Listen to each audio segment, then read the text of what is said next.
হে বন্ধুরা, আবার ফিরে এলাম। যেখান থেকে আমাদের আগের এপিসোড শেষ হয়েছিল ঠিক সেখান থেকে শুরু করছি আজকের গ্র্যান্ড ফিনালে। বন্ধুরা, পার্ট 2 এর শেষে আমরা দাঁড়িয়েছিলাম একটা প্রশ্নের সামনে। ঝড়, ভূমিকম্প, যুদ্ধ সব পেরিয়ে আসা টয় ট্রেন, কিন্তু এবার তার সামনে শত্রু আর পাহাড় নয়, সময় নিজেই। রাস্তাঘাট বড় হচ্ছে, গাড়ি ছুটছে, আর পাহাড়ের বুকের ওপর ছোট্ট ট্রেনটা ধীরে ধীরে যেন হারিয়ে যেতে বসেছে। আজকের পার্ট 3 আমি তোমাকে পুরো সত্যিটা বলবো, কোনো রোম্যান্টিক ফিল্টার ছাড়াই। কিভাবে ডিএচআর প্রায় মরে গিয়েছিল, কিভাবে ইউনেস্কো এসে তাকে বাঁচালো, আজও কেন টয় ট্রেন বিপদের মধ্যে, আর ভবিষ্যতে এই ট্রেন থাকবে না হারিয়ে যাবে। Road versus rail, the silent killer. 1950-60-এর পর থেকে পাহাড়ে এক নতুন শক্তি ঢুকল। Road transport, hill cut road চওড়া হলো, জিপ এলো, বাস এলো, ট্রাক এলো। একটা প্রশ্ন সবার মাথায় ঢুকে গেল, যেখানে গাড়িতে 3 ঘন্টায় পৌঁছানো যায়, সেখানে 8 থেকে 9 ঘন্টা টয় ট্রেনে কে যাবে?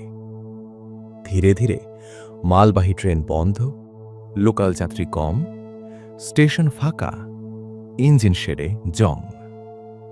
এই সময় অনেকেই বলেছিল, এই ট্রেন আর চলবে না, এটা শুধু নস্টালজিয়া। কিন্তু ইতিহাস শুধু নস্টালজিয়া না, ইতিহাস একটা দায়িত্ব। বন্ধুরা, টয় ট্রেন বেঁচে আছে কারণ কিছু মানুষ হাল ছাড়েনি। তিনধারিয়া ওয়ার্কশপের মেকানিকরা, কুরসংয়ের পুরনো স্টাফ, স্টিম ইঞ্জিন চালানো লোকগুলো, যারা 30 থেকে 40 বছর ধরে একই ইঞ্জিনে হাত লাগিয়েছে।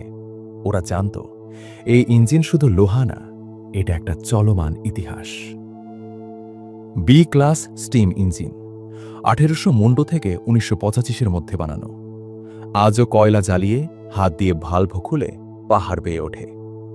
পৃথিবীতে আর কয়টা জায়গায় এটা দেখা যায় বলো?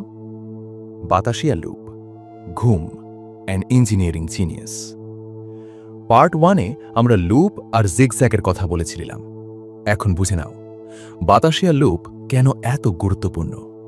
এই লুপ না থাকলে দার্জিলিংয়ের শেষ ক্লাইম্ব অসম্ভব। আর ঘুম, ভারতের সবচেয়ে উঁচু রেলওয়ে স্টেশন। এই জায়গায় দাঁড়িয়ে তুমি বুঝবে, এই রেল লাইন বানানো মানে পাহাড়ের সঙ্গে যুদ্ধ না, পাহাড়ের সঙ্গে সমঝোতা। UNESCO, the turning point. 1999, একটা বছর যেটা টয় ট্রেনের ভাগ্য বদলে দিল। ইউনেস্কো ঘোষণা করল Darjeeling Himalayan railway world heritage site. কেন? কারণ এটা 1900 শতকের ইঞ্জিনিয়ারিং মিরাকল। এটা এখনো অরিজিনাল ফর্মে চলছে। এটা পাহাড়ি সমাজ বদলে দিয়েছে। ইউনেস্কো না এলে আজ হয়তো টয় ট্রেন মিউজিয়ামে থাকত, চলন্ত অবস্থায় না। Modern problems, landslide, accident, selfie deaths.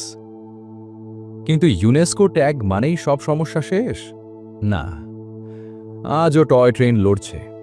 Landslide, ageing track, careless tourists, selfie তুলতে গিয়ে মানুষ পড়ে যাচ্ছে, গাড়ি ধাক্কা দিচ্ছে ট্রেনকে। এই ট্রেন ফ্র্যাজাইল। এটার সাথে রেসপেক্ট না থাকলে ইতিহাস বাঁচে না। উইস্টাডোম, ডিজেল অ্যান্ড ট্যুরিজম শিফট। আজ টয় ট্রেন আর ডেইলি ট্রান্সপোর্ট না, আজ এটা হেরিটেজ ট্যুরিজম। উইস্টাডোম কোচ এসেছে, ডিজেল ইঞ্জিন চলছে লং রুটে, স্টিম আছে জয় রাইডের জন্য। কিছু মানুষ বলে এটা আসল টয় ট্রেন না, কিন্তু আমি বলি এটা survival strategy. Cultural soul of Darjeeling. চা, গুর্খা সংস্কৃতি, পাহাড়, এর মাঝে টয় ট্রেন একটা হার্টবিট। বাচ্চারা হাত নেড়ে দেয়, বুড়োরা আজও হুইসল শুনে থামে। এই ট্রেনটা না থাকলে দার্জিলিং অসম্পূর্ণ। Final message and series closure. বন্ধুরা, এই ছিল দার্জিলিং হিমালয়ান টয় ট্রেনের পুরো গল্প। এটা শুধু একটা ট্রেন না, এটা সময়ের বিরুদ্ধে লড়াই, এটা মানুষের জেদ, এটা ইতিহাসকে বাঁচিয়ে রাখার চেষ্টা। যদি তুমি পার্ট 1, পার্ট 2, পার্ট 3 তিনটেই দেখো, তবেই তুমি বুঝবে কেন এই ট্রেনকে টয় বলা যায় কিন্তু ছোট বলা যায় না। যদি ভালো লেগে থাকে লাইক, শেয়ার, কমেন্ট করো আর বলো তুমি কি মনে করো টয় ট্রেন ভবিষ্যতেও টিকে থাকবে?